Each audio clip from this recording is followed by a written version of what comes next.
Gracias una vez más por seguirnos. Abordamos lo que hemos venido en llamar la reacción progresista a la crisis de 1898.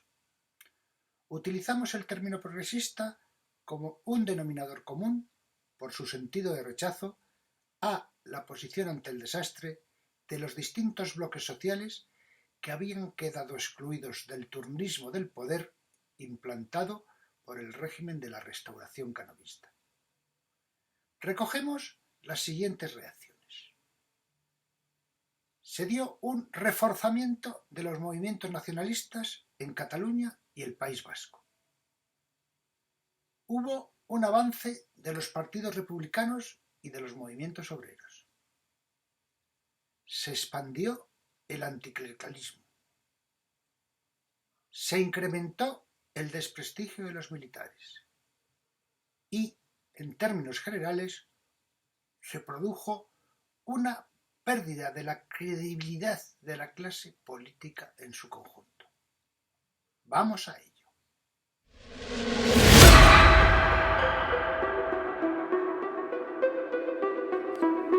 Consecuencias políticas del desastre de 1898. Aunque el sistema político de la Restauración y su soporte, la Constitución de 1876, sobrevivieron al desastre de 1898, sus consecuencias políticas marcaron la historia de España del siglo XX.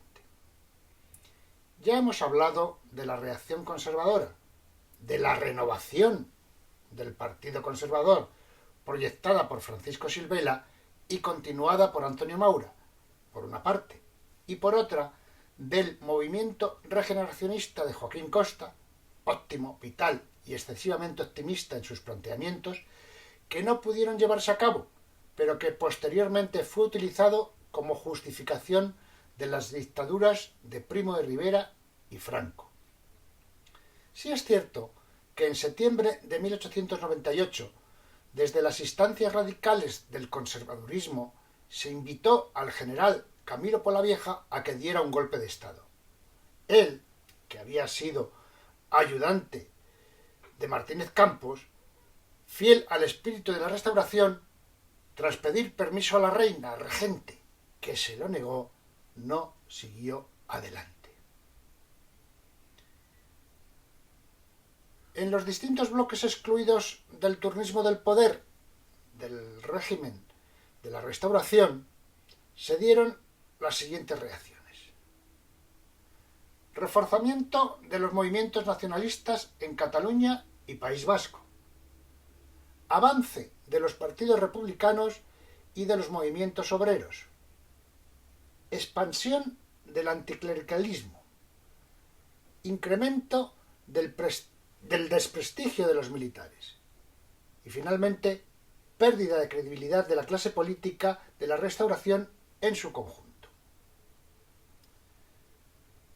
Desde el punto de vista de su oposición a un régimen conservador, puede aplicarse a todos estos bloques el común denominador de progresistas, que es lo que hemos utilizado en el título. Será la unión, la unificación de todos estos bloques lo que finalmente acabará con la dictadura de Primo de Rivera, último vestigio de la Restauración, y dará lugar a la Segunda República Española.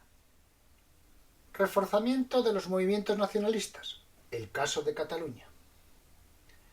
Antes del desastre del 98, ya existía en Cataluña un reforzamiento de sus señas de identidad propia, inicialmente regionalistas, con el republicanismo federal del sexenio revolucionario, pero ya vimos que se agudizaron culturalmente con la Renaixença y políticamente con la creación de la Lliga Regionalista en 1891 y las bases de Manresa de 1892, que no fueron tenidas en cuenta por los gobiernos de Madrid.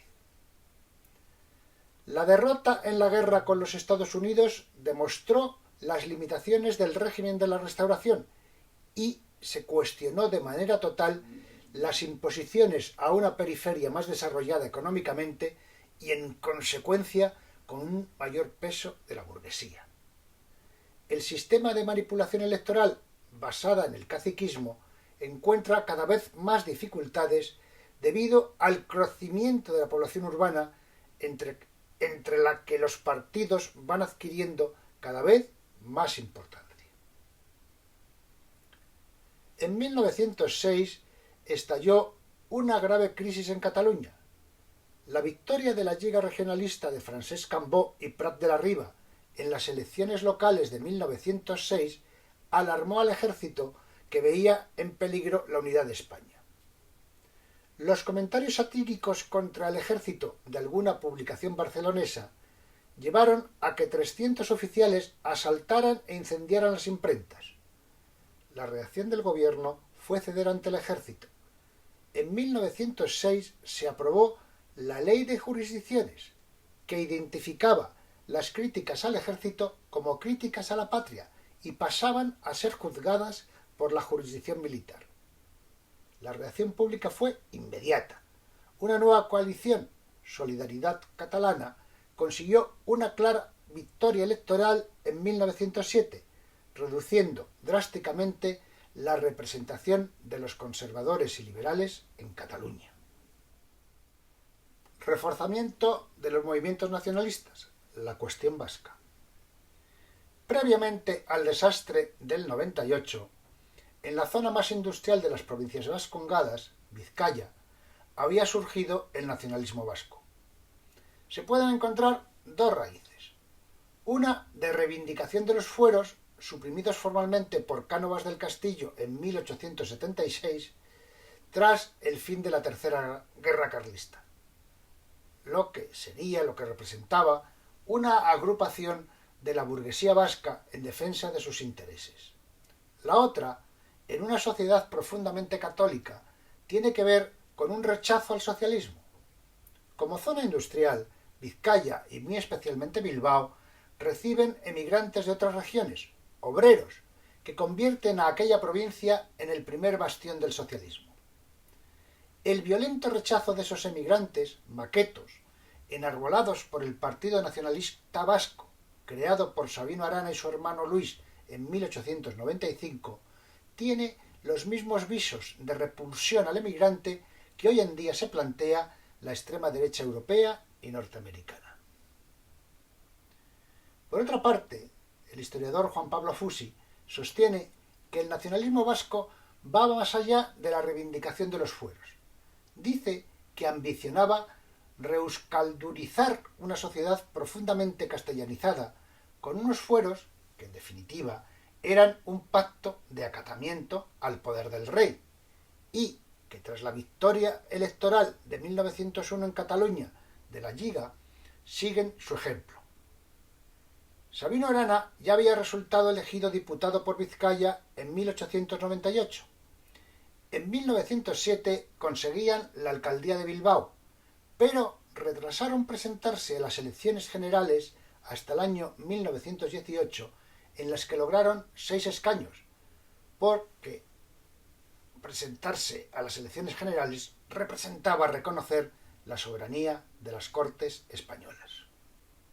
Viene esta colación de que a un vasco de pura cepa, Miguel de Unamuno, cuya tesis doctoral estuvo dedicada a la lengua euskera, escribió en el periódico El Heraldo de Madrid del 18 de septiembre de 1898 un artículo titulado El antimaquetismo, en el que perfila desde su punto de vista esa situación en el País Vasco. Dice Unamuno: el calificativo más adecuado al movimiento nacionalista vasco no es tanto de separatismo como de antimaquetismo. Es, ante todo, una explosión enemiga hacia el español no vascongado, el maqueto establecido en Bilbao y que allí trabaja. Las raíces del movimiento son de carácter económico, radicado en el desarrollo de la industria de la región minera. Es un hecho análogo a tantos otros fenómenos sociales semejantes. añade, culpan a la llamada invasión maqueta de males que lleva consigo el proceso mismo económico.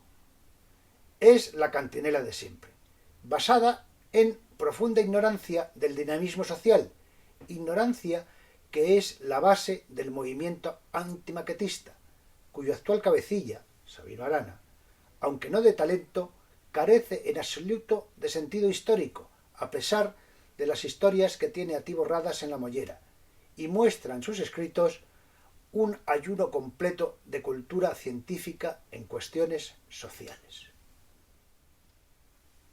Avance de los partidos republicanos y del movimiento obrero. Los republicanos.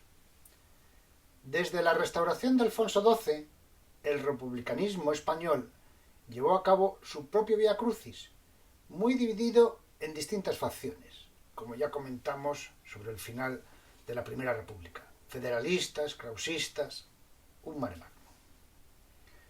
Tras el desastre de 1898 y aprovechando la debilidad del régimen de la Restauración, iniciaron un proceso de fusiones con una única idea: república. Su naturaleza unitaria o federal, social o nacional, se dejaba para más adelante. El resultado de esta estrategia unitaria fue la Unión Republicana de 1903, que logró un notable incremento electoral con 35 diputados en las elecciones de ese año. Sus fundadores fueron Nicolás Salmerón y Alejandro Lerroux. Sus divergencias aumentaron hasta que en 1910 se disolvieron. Su espacio será ocupado fundamentalmente por Lerroux y su Partido Republicano Radical. Con respecto al movimiento obrero. Con anterioridad al desastre de 1898, los obreros españoles ya habían comenzado a organizarse, marxistas en el PSOE de 1879 y la UGT de 1888, anarquistas en la Federación de Trabajadores de la Tierra de 1881 y sociedades obreras que culminarían después en Solidaridad Obrera 1907 y la CNT en 1910. Las guerras coloniales radicalizaron al movimiento obrero, ya que en ellas morían muchos trabajadores por causas que les eran totalmente ajenas. Ello les permitió ampliar sus bases en las zonas más industrializadas: Barcelona, Vizcaya, Asturias, Valencia y Madrid. A partir de 1901 hubo una serie ininterrumpida de huelgas en toda España y una gran huelga revolucionaria en Barcelona en 1902, todas ellas de inspiración anarquista y también todas ellas reprimidas con inusitada violencia. Expansión del anticlericalismo. En España siempre hubo anticlericalistas. Las capas más bajas de la sociedad decimonónica asociaban a la Iglesia con el poder, el lujo y la opresión. La crisis finisecular confirió a esta corriente un carácter marcadamente político, fusionado con una monumental capacidad para movilizar a las masas. La Iglesia estaba imbricada en el aparato estatal y en los mecanismos del poder no institucional. Sobre esto, el caso más evidente estaba en el ámbito rural. El párroco era una figura fundamental junto con el cacique. Su influencia podía ser mayor que la que ejercían las autoridades municipales. Pero, frente a este innegable poder, el anticlericalismo en España experimentó un poderoso auge a comienzos del siglo XX. Las clases trabajadoras urbanas se habían alejado casi completamente de la Iglesia. El laicismo y el abierto anticlericalismo habían calado en el proletariado, donde la influencia ideológica anarquista y socialista eran evidentes, y también en los sectores progresistas de la pequeña burguesía. El anticlericalismo español no era monolítico. En 1901, un mitin anticlerical en Madrid, en el que participó Pablo Iglesias por el PSOE, su discurso condensó en gran medida la postura socialista hacia la Iglesia, que no era coincidente con las posiciones laicas defendidas desde el republicanismo y otros sectores progresistas, porque partía de otros presupuestos vinculados a la lucha de clases. Mientras los intelectuales buscaban reducir la influencia de la Iglesia por vías legales, Ley del Candado de 1910 de Canalejas, que prohibió el establecimiento de nuevas órdenes religiosas que se dedicaban fundamentalmente a la enseñanza, marxistas y anarquistas desarrollaron una posición de beligerancia absoluta que desembarcó en la Semana Trágica de Barcelona de 1909. Institución libre de enseñanza, muestra del laicismo.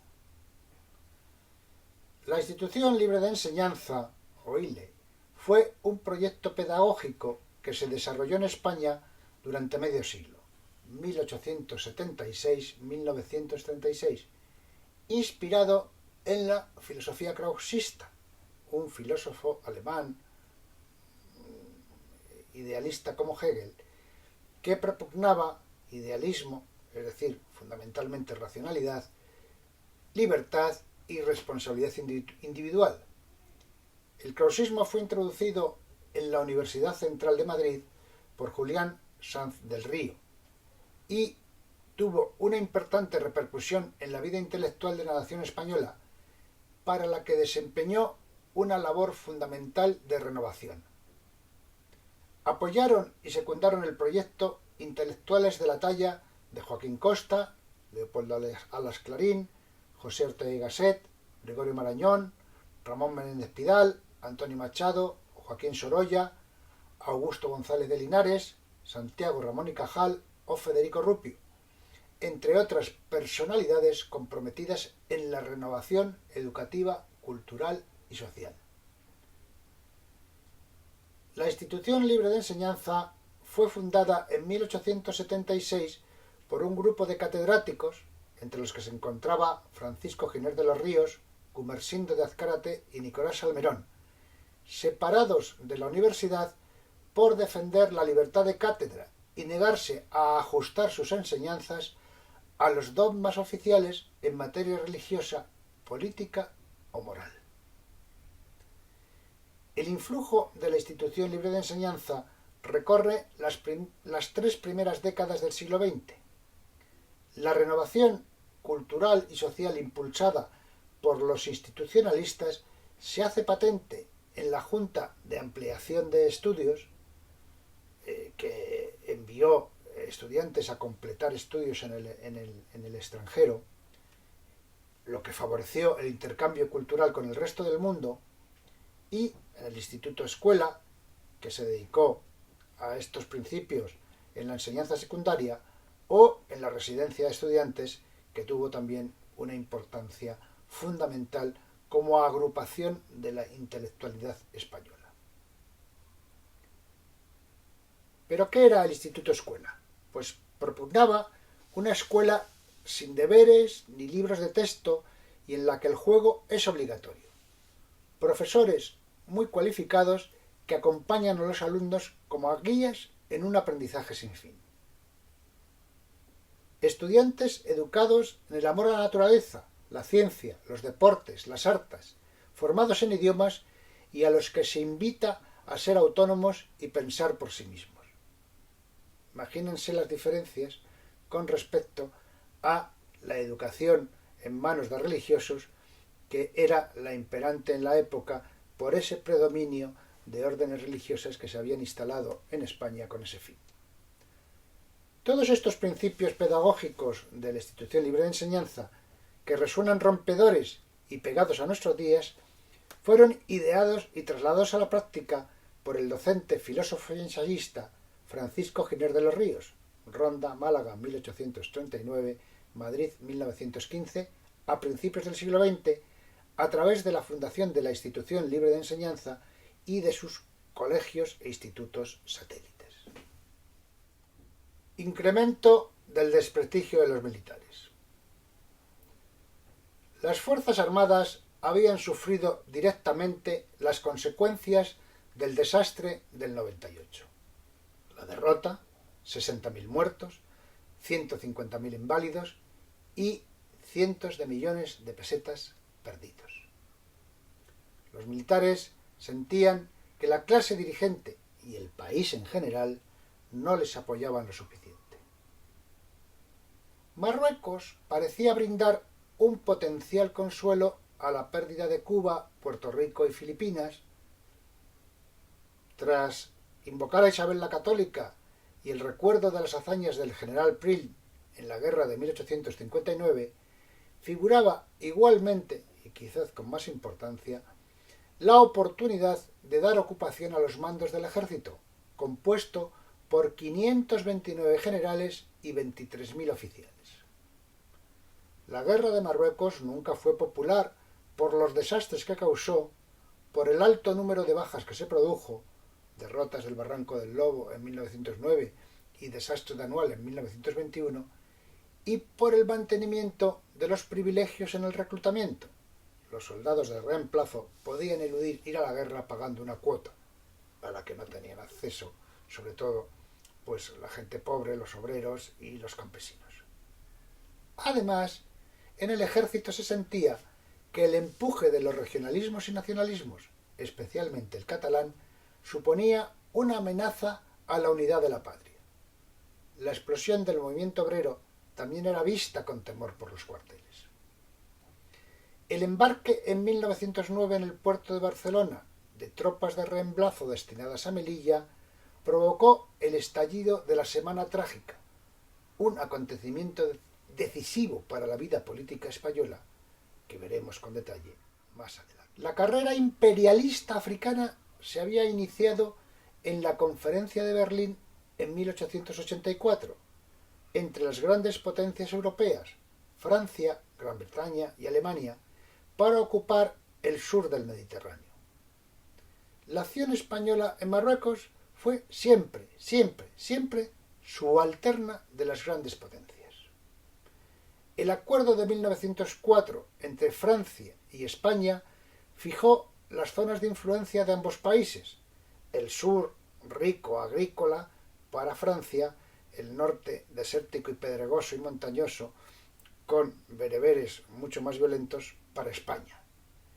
Ello fue confirmado en el reparto de la Conferencia de Algeciras de 1906 y en el Tratado de Fez de 1912, que transformó esa ocupación militar en un protectorado. Pérdida de credibilidad de la clase política. Repensar España. Señala Tuñón de Lara. En 1898, la derrota militar de la España tradicional, la pérdida de Cuba, Puerto Rico y Filipinas, pondrá en tela de juicio los valores de la España arcaica ya vacilante en el siglo. Siglo que marcará sobre todo el fracaso de las estructuras políticas y sociales obsoletas, la quiebra de una España que se aferra desesperadamente, como un náufrago, a las imágenes de la bella época imperial.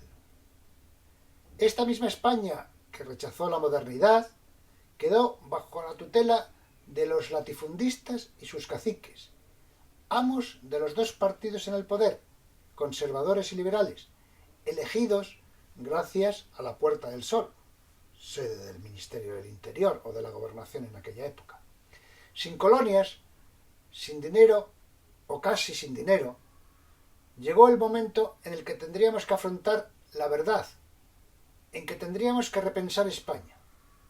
Un equipo de jóvenes que luego sería conocido como la generación de 1898, estaba dispuesto a repensar todo, a cuestionarlo todo. Estos jóvenes se llamaban Pío Baroja, José Martínez Ruiz, conocido como Azorín, Ramón del Valle Inclán, Antonio Machado, Ramiro de Maeztu. El hijo mayor de la generación fue Miguel de Unamuno. Se había hecho amigo de otro inconformista, Ángel Gabinet, un joven diplomático que acabó con su vida ese mismo año, 1898, arrojándose y ahogándose en las aguas de Riga. Muchas gracias por su atención. Todo lo que acabamos de ver será trascendente en la historia de España del siglo XX. Y lo analizaremos en próximas sesiones, parte por parte, con mayor minuciosidad. Les repito mi despedida habitual. Ya saben, por favor, cuídense, cuidémonos.